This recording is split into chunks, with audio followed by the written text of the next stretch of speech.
April 1st. Rabbit, rabbit, rabbit. But don't expect any jokes from me today. There's no generalization possible about all autistic people, of course, but I'm yet to meet one who doesn't find this day particularly stressful given our natural tendency to take things literally. It's one of the ironies of life that April Fool's Day is the first day of Autism Awareness Month. So, it's no joke when I tell you that your DNA is probably not responsible for the things you think it is. It's not like a software program that plugged into the organism creates you.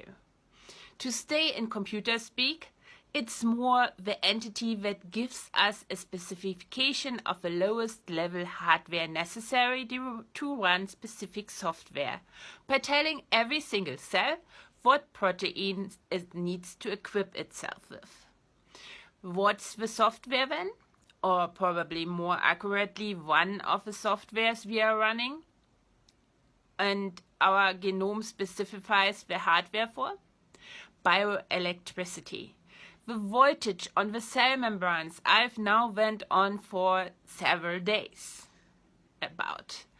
Evolution discovered very early on, when all there existed were bacteria, mainly because a charged barrier had created an inside and an outside of something, a vessel, in the first place, that bioelectric networks are really good at processing information.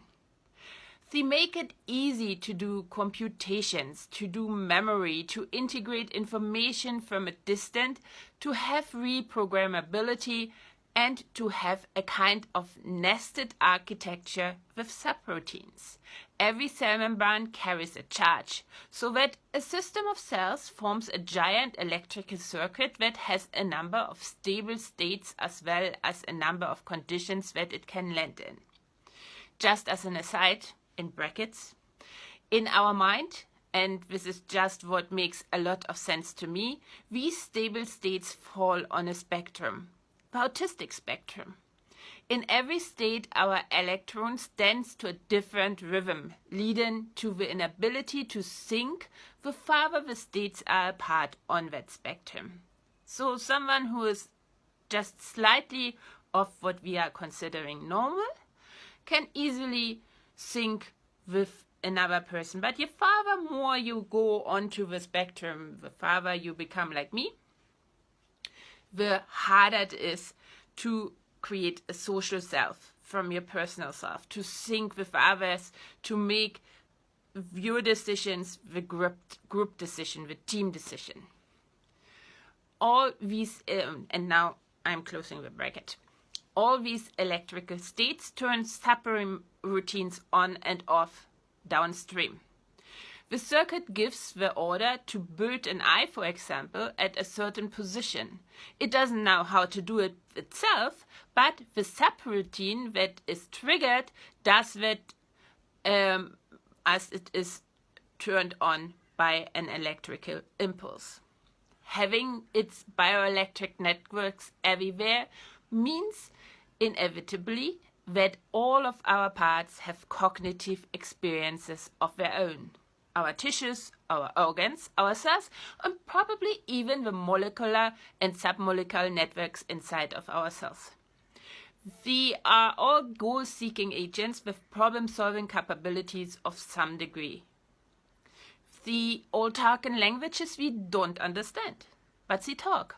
The only ones that are verbal are the additional emerging higher level agents, emerging from the interactions of these lower level agents we can't understand. And one of those emerging agents will take the lead. That's the one we understand as our personal self. As you can see from what I just explained, this one is one of many. There's more about you to explore, also known as thinking. I will lay out why this work done by each one of us is vital for social change in the coming days. For now, make a habit out of thinking. Let's turn thinking into a movement. like, comment, share, and follow to learn more about you for the benefit of all. For now, thank you for gifting me with a few minutes of your most precious, your lifetime. And good night.